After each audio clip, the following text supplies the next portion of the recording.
Good morning students. तो आज हम कवर करेंगे इसका बचा हुआ टॉपिक चैप्टर 9 का। तो पढ़ते हैं हम वर्ड टू वर्ड। संतुलन की स्थिति पूर्ण रोजगार, अल्प रोजगार तथा अति पूर्ण रोजगार में संभव है। कीनसेन विचारधारा के अनुसार समग्र पूर्ति और समग्र मांग यानी एएस और एडी, इसमें संतुलन जो है आपका वो पूर्ण रोजगार, अल्प रोजगार तथा अति पूर्ण रोजगार में संभव है।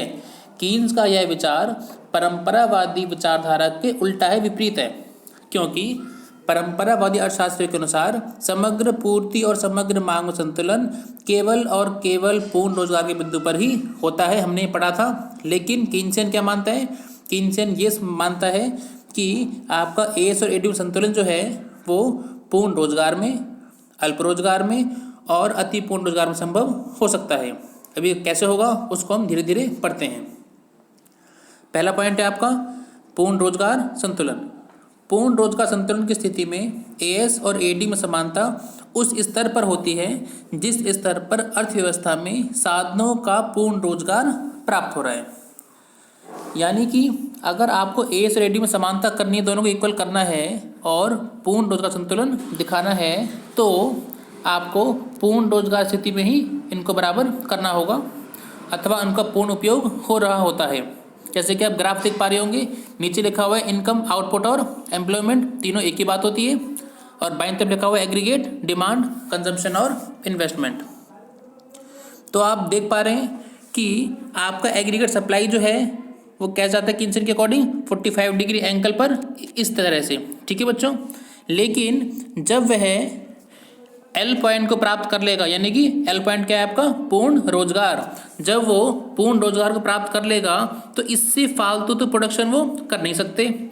अगर प्रोडक्शन इससे फालतू हो नहीं सकती, सप्लाई इससे फालतू हो नहीं सकती, यानी अधिक से अधिक आप एल पॉइंट तक सप्लाई को कर सकते हो। इसीलिए आपका ये ग्राफ जो है 45 डिग्री एंगल से क्यू पॉइंट तक जाकर फिर ये आपका सीधा हो जाता है, ठीक है बच्चों। और ये ग्राफ हमने पहले भी क्लास में किए हुए हैं, तो कोई दिक्कत नहीं आनी चाहिए।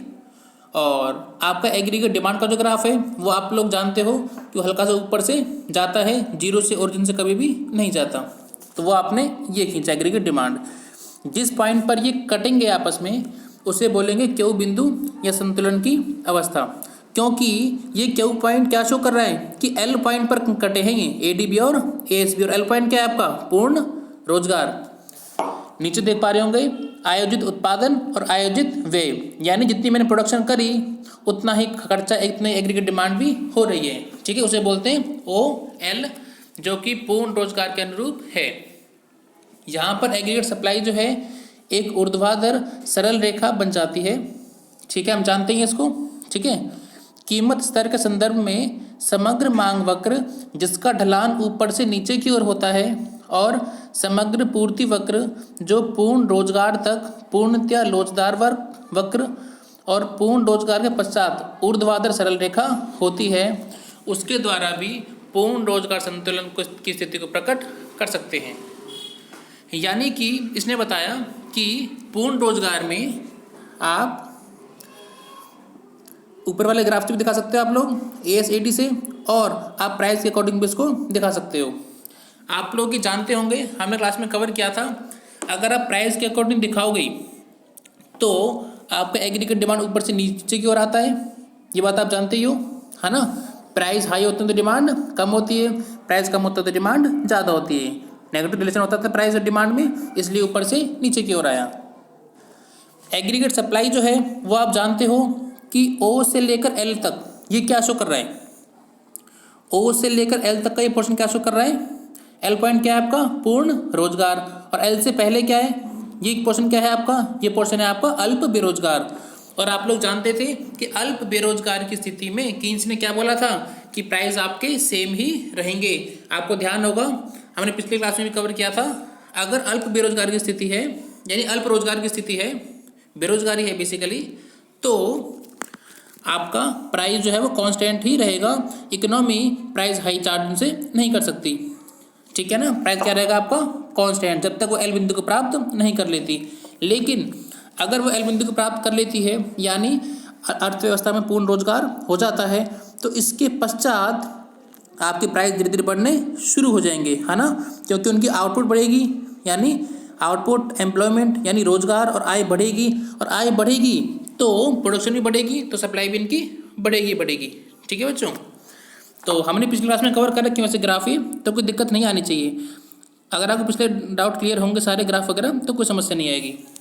यानी हमने जाना था कि ओ से लेकर एल तक जब तक पूर्ण रोजगार को प्राप्त नहीं होगी स्थिति तब तक प्राइस आपके कांस्टेंट रहते हैं, और जब ये एल बिंदु को प्राप्त कर लेती है तो आपका एड सप्लाई सीधी रेखा हो जाती है, और एडी जो है ऊपर से नीचे की ओर आती है, और जिस बिंदु पर ये कटे क्यू बिंदु पर वो क्या होता है आपका संतुलन बिंदु, जहाँ एस और एडी बराबर हैं। और कहाँ बराबर हैं? ओ एल बिंदु पर यानी पूर्ण रोजगार पर, है ना। ये क्यू बिंदु कहाँ पर आया आपका? एल पॉइंट के ऊपर आया है, यानी कि यहाँ पूर्ण रोजगार है और ए से डी आपके कट गए हैं। ठीक है, चलो आगे चलते हैं। आगे है अल्प रोजगार संतुलन। अल्प रोजगार संतुलन वह स्थिति है जिसमें समग्र मांग और समग्र पूर्ति में समानता अर्थात संतुलन पाया जाता है, लेकिन कुछ साधन बेरोजगार रह जाते हैं। यानी अल्प रोजगार का मतलब क्या है कि पूर्ण रोजगार तो है नहीं, और संतुलन इसका मतलब क्या है कि एस ए डी आपके बराबर हैं। ठीक है, यानी ए डी एस बराबर तो होंगे लेकिन फिर भी आपकी बेरोजगारी रहेगी, उसे बोलेंगे अल्प रोजगार। रोजगार का कम होना या बेरोजगारी का होना। आप ग्राफ देख पा रहे होंगे। पहले हम देखेंगे ए डी एस वाले के अकॉर्डिंग। नीचे क्या लिखा हुआ है? इनकम, आउटपुट और एम्प्लॉयमेंट, तीनों एक ही बात है। बाईं तरफ ए एस और ए डी। तो जब आप एस बनाओगे तो कैसे बनाते हैं? हमने ऊपर जाना था अभी 45 डिग्री एंगल पर ऐसे जाएगा आपका, और जब ये एल बिंदु को प्राप्त कर लेगा फिर ये सीधी रेखा आपकी होनी शुरू हो जाएगी। ठीक है, हम जानते हैं। अच्छा, जो आपका ए डी है अगर ये एल बिंदु पर यहाँ करता तब तो हम क्या मानते हैं कि ये पूर्ण रोजगार है। अगर यहाँ कटता तो क्या मानते हैं हम? पूर्ण रोजगार। लेकिन यहाँ पर नहीं कटा, यहाँ पर नहीं कटा। ये कहाँ कटा है? ये नीचे की तरफ कटा है, ऐसे कटा है। यानी कि इसका मतलब ये हुआ कि ये एल नहीं, L1 के ऊपर आया आपका एस और एडी। इसका मतलब क्या है? L1 क्या है आपका? अल्प रोजगार। यानी कि एल बिंदु पर आपका एस एडी नहीं कटे हैं। अगर एल बिंदु से पहले L1 पर आपके एस और एडी कट जाते हैं तो उसे क्या बोलोगे आप लोग? अल्प रोजगार। यानी कि आपके एस और एडी बराबर तो हैं लेकिन वो इस पर नहीं आए हैं, एल बिंदु पर नहीं आए हैं, वो L1 के ऊपर आए हैं। इसका मतलब क्या हुआ? इसका मतलब ये होगा कि अल्प रोजगार की स्थिति है और ए सी डी आपके बराबर भी हैं। ठीक है, समझ में आ रहा होगा आपको। ओ एल उत्पादन स्तर पर एस फलन को एक ऊर्ध्वाधर सरल रेखा के रूप में दिखाया गया है, क्योंकि ओ एल उत्पादन स्तर को पूर्ण अल्प रोजगार वाला उत्पादन स्तर माना गया है। यानी L1 क्या है आपका? अल्प रोजगार, है ना भाई। देखो एल पॉइंट क्या होता है आपका? पूर्ण रोजगार। तो L1 क्या होगा? इससे कम है ना, अल्प रोजगार। अगर अल्प रोजगार पर ए सी डी करते हैं आपके तो क्या मानोगे आप लोग? ये अल्प रोजगार संतुलन है। अब पूर्ण रोजगार स्तर पर उत्पादन जो है आपका वो ओ एल है। ओ एल क्या दिखा रहा है? पूर्ण रोजगार स्तर पर उत्पादन। और ओ एल 1 क्या दिखा रहा है? उत्पादन का संतुलन स्तर। ठीक है, आगे पढ़ते हैं हम। क्योंकि बिंदु क्यू पर जहाँ पर ए सी डी आपके कट रहे हैं वहाँ पर ओ एल 1 कम है ओ एल से। बिल्कुल, L1 तो आपको कम है ना। आपका ओ एल 1 जो है ये जो है आपका कम है किससे? ओ एल से। ठीक है, इससे अल्प रोजगार की स्थिति कहेंगे। साधनों का पूर्ण रोजगार प्राप्त नहीं हो पाया है। यद्यपि बिंदु क्यू पर समग्र मांग समग्र पूर्ति बराबर तो हैं, इसीलिए संतुलन की स्थिति प्रकट करता है, लेकिन संतुलन अल्प रोजगार का आपका है। यानी आपका पूर्ण रोजगार नहीं है क्योंकि आपका एल बिंदु पर नहीं L1 के ऊपर कटे हैं। ठीक है, अगर हम प्राइस के अकॉर्डिंग देखेंगे तो आप लोग जानते हो कि एग्रीगेट सप्लाई कैसे जाती है आपकी? जब तक कि ओ से लेकर एल तक ये प्राप्त नहीं करेगी ये बिंदु एल वाला, तब तक की प्राइस क्या रहेगा आपका? कांस्टेंट। क्योंकि इसने क्या बोला था? जब तक बेरोजगारी रहेगी तब तक प्राइस हम कांस्टेंट चार्ज करते हैं। जब फुल एम्प्लॉयमेंट हो जाएगा यानी एल बिंदु पर पूर्ण रोजगार हो जाएगा तब हम प्राइस हाई चार्ज करना शुरू कर देंगे। ठीक है, ये तो था आपका ए एस। और ए डी आप जानते ही हो कि ऊपर से नीचे की तरफ ये आता है। अगर ये कटता यहाँ पर तब तो हम क्या मानते हैं? पूर्ण रोजगार। लेकिन एल बिंदु के ऊपर नहीं कटा, ये कहाँ कटा? एल बिंदु से पहले किसी भी पॉइंट पर कट गया। यहाँ कह लो कहीं पर भी कट गया। अब ये L1 जो है ये एल से पहले ही कटा है आपका। L1 जो है ये एल से पहले का बिंदु है आपका, यानी कि अल्प रोजगार यानी बेरोजगार है।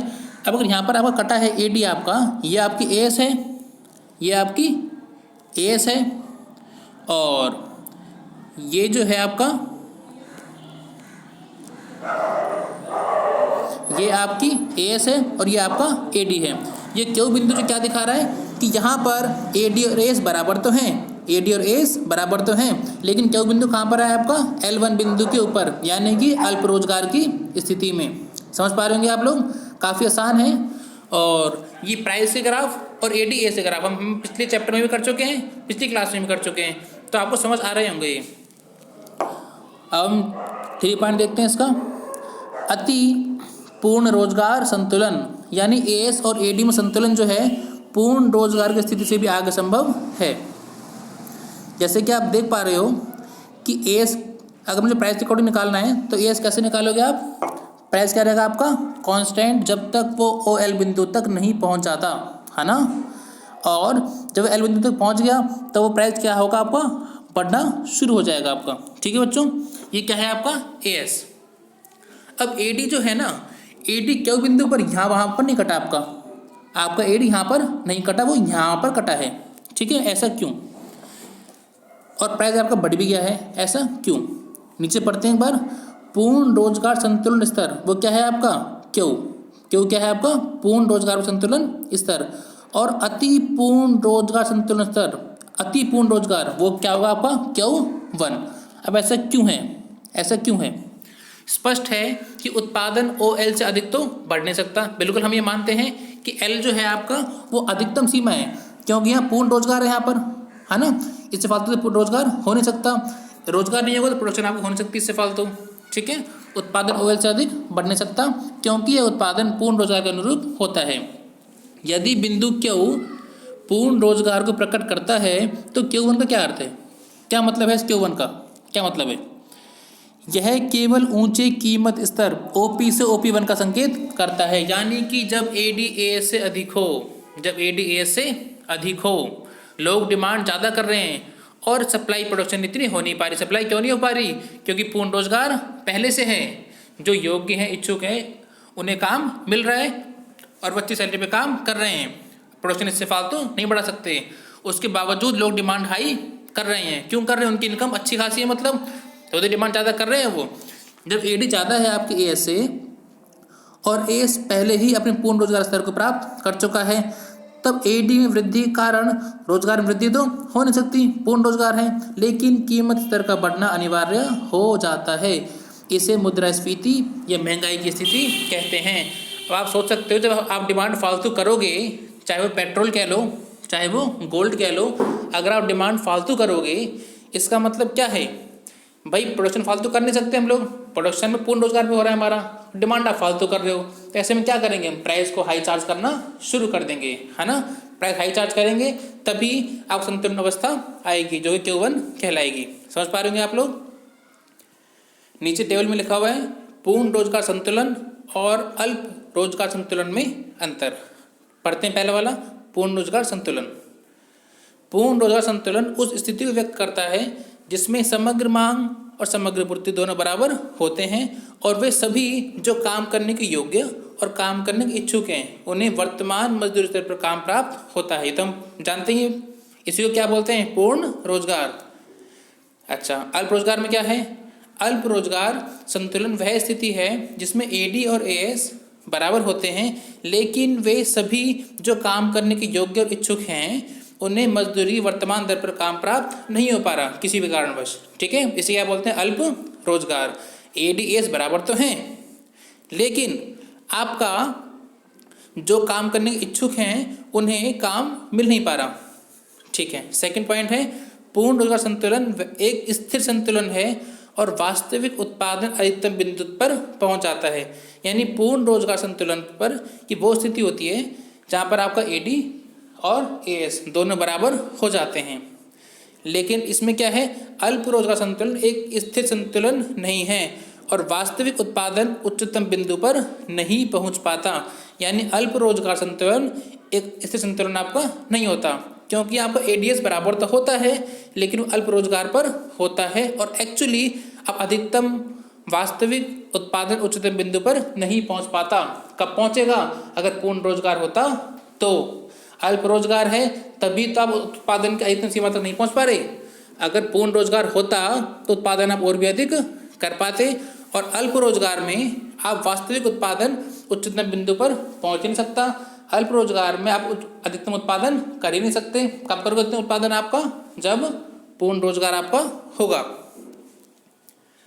तीसरा पॉइंट है, पूर्ण रोजगार संतुलन से आगे बढ़ने की अवस्था में कीमत स्तर में वृद्धि होती है। ये कौन सी अवस्था है? अति पूर्ण रोजगार संतुलन वाली, जहाँ पर डिमांड आप ज़्यादा कर रहे हो, सप्लाई हम कर नहीं सकते क्योंकि पहले से पूर्ण रोजगार है, सप्लाई हम बढ़ा नहीं सकते, लेकिन आप डिमांड फालतू कर रहे हो। ऐसी अवस्था में कीमत तो बढ़ेगी बढ़ेगी, प्राइस तो बढ़ेंगे बढ़ेंगे। इसे हम क्या बोलते हैं? इन्फ्लेशन, यानी कि महंगाई। और अल्प रोजगार संतुलन से आगे होने पर कीमत स्तर में वृद्धि कभी भी नहीं होती। यानी कि अगर अल्प रोजगार है उससे आगे जा रहे हो तो प्राइस क्या रहता है आपका? कांस्टेंट। मैंने बताया था आपको, जब तक आप पूर्ण रोजगार प्राप्त नहीं कर लेते, जब तक आप अल्प रोजगार में हो, तब तक प्राइस आपके कांस्टेंट रहेंगे। जब पूर्ण रोजगार प्राप्त कर लोगे तब प्राइस आपके बढ़ने शुरू हो जाएंगे। ठीक है, नीचे बॉक्स पढ़ते हैं। अति पूर्ण रोजगार के पश्चात क्या होगा? पूर्ण रोजगार की स्थिति की प्राप्त होने के बाद भी संतुलन संभव होता है। एडीएस आपके बराबर होते हैं। यह इस तथ्य का संकेत है कि आयोजित व्यय और आयोजित उत्पाद उस स्तर पर भी समान हो सकते हैं जो कि अति पूर्ण रोजगार है।